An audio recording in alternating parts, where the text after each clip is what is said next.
tries to calm him down. Mr. Eddie McClintock and Miss Joanne Kelly.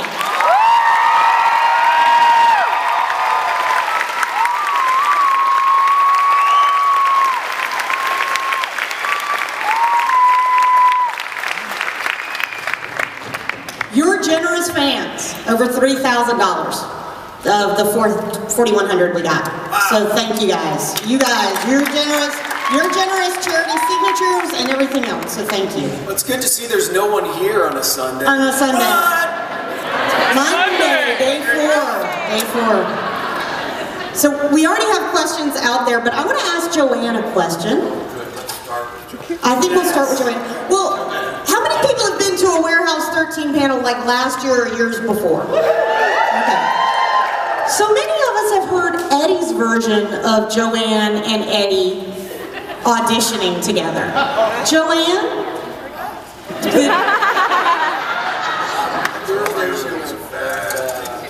That was a bad thing to do?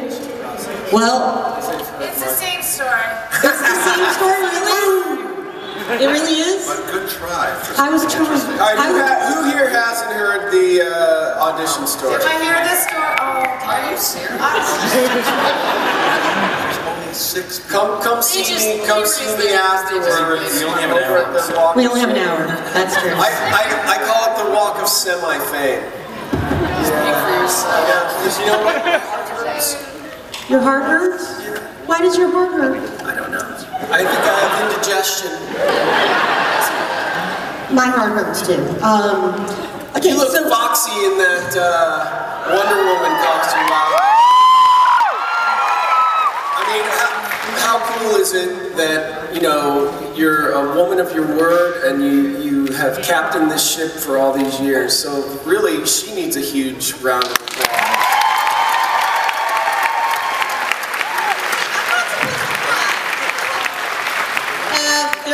they're the generous people, but thank you. Where's your son? He's here. He had to leave. He has to go work. My son had to go work. He works at DragonCon too. He helps at the information desk. He's been a big warehouse fan. He has been a warehouse fan, and that's actually the thing is, as you guys were talking about being family, he's gone from 9 to 15 with this show, and I've been able to use it to explain history, and even at one point to say, you know, you're old enough now to start looking that up. Go look it up. Tell me what that means. Well, how many people here watch the show with their families? Isn't that cool? It's been How many awesome. people watch it alone in the dark? Is that the second or third? Kind of show. Who's second or third watching? Yeah. You know, when I met your son 5 years ago, he was just this He's mean. little guy, and now he's like got a full beard and mustache and teardrop tattoos. So he's come a long way. And dyeing his hair, Oh, yeah. all of that. And Yeah, it's been amazing. Yeah, so we've been able to explain pop culture too. The disco ball, you know, and we've also explained Cialis. And Mommy, why are those people in the bathtub? Thanks a lot, Sci-Fi. But they're in separate bathtubs, which makes kind of no sense. No. Yeah, they're in separate bathtubs. Watch those series. Plus, if you're in a hot bath, there tends to be, you know, like some. Did you see Joanne's look to Eddie? That was awesome. Your mic is on, yeah. You might want to pull it just a little None of my closer. jokes are landing. So. Well, okay, so while I go out there to do that, Aaron, I want to ask you a quick question. You got to play yourself, you got to play Jinx as 2 different people. And that was an awesome episode. Can you talk a little about that and tell us, how did you do this? How did you prepare? And did you try to get your brother to come and play the other one? Yeah, originally I think that was the idea, was to get Sean to come and do it, obviously because I have a twin brother, and that would be funny. But I think he was working at the time, so the schedule didn't really work out. So when they said, you get to play, but the other thing too, I was like, well, which character do I get to play? If Sean's coming, do I get to play the fun one, or do I have to be the stuffy one? And I think Sean was going to get to be the fun one, so I was like, F that. I didn't even tell him about it. I was like, no, yeah, I asked him, he can't do it. So Story comes. That's it, let's hear it. yeah, no, he's busy. Just don't know. Yeah, those bastards on the phone, they just wouldn't let him out. So wanted to come. yeah, he did actually. But So yeah, it was kind of a strange process. I was very nervous about it, but Allison made me feel very confident and comfortable that it was going to be good because I helped him find my inner girl, the Jixie within. Hunty for sure. So yeah, I actually think that Allison may have had more fun with that episode than I did. Sachet away. Yeah. Peach girl. I was very happy to entertain Allison. She was smiling like. I mean, if ever there was an episode where there was pretty much no Claudia and all Allison, it was that one. Because I got to watch. When he was dancing on the bar, I just was howling. You literally just let it all go. My favorite. Didn't know I could move like that, did you? I did, and thanks, Aaron. Our favorite part was when you shoot the lamppost with the mini Tesla, and then you do that fabulous jump away. My wife Lynn was like, "All right." Again, I didn't know I could move like that. I didn't know I had those moves until they put you in that scenario. But it was a lot of fun, and it was tough because we had to, had to be one character, and then had to like untuck my shirt and undo a few buttons, and then move around to the other side and shoot that. So it was tough, but it was a lot of fun. Did you hear that Jack Kenny got notes right before you did it from the network going, how far is it going to go? He doesn't have to go like full Queen, does he? And Jack was going, what show are you giving notes to? We're going to tone this down? Jack's I know why. Because there's a limit to how funny we should be. Right? It's hilarious. Yeah, this show is too funny.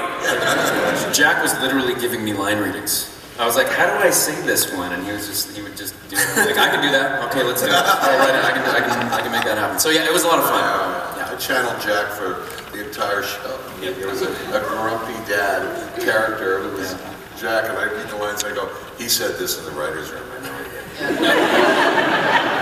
There were lines that came right out of some huge grief in the writer's room. Yeah. Derek, were there lines that came out of the grief and you're like, I'm gonna get them on this line right here?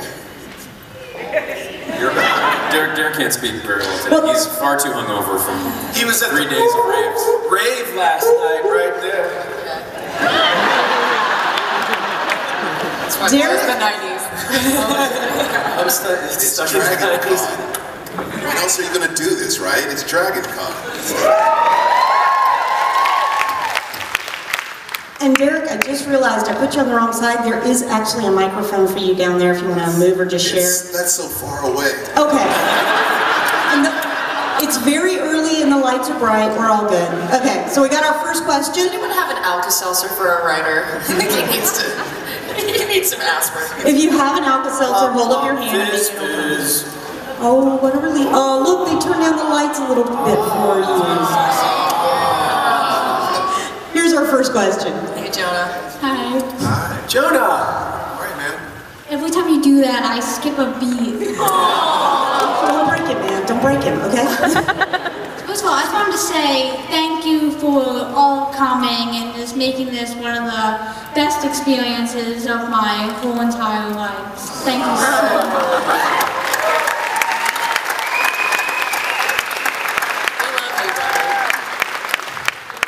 Now, my question was, were there any artifacts that especially were maybe personal to you, like in a past memory you could have used them, anything like that? The artifact question. What was our favorite artifact? Which one might we have used in a past life? No. But to help us in our lives, like outside. It's more of like, were there anything that you wish you could have used, or something that maybe hit close to home? I would love to have had, what was the name of the artifact? I'm terrible with names and places. Eddie, what was the artifact I used? Was it a compass? You're asking me? Yeah. I'm asking you. This is the... No. Yeah. What did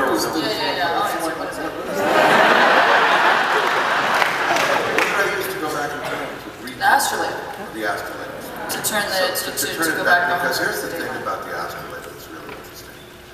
Because I knew that something really dark was going to come, and it's funny because it is It is a really interesting question.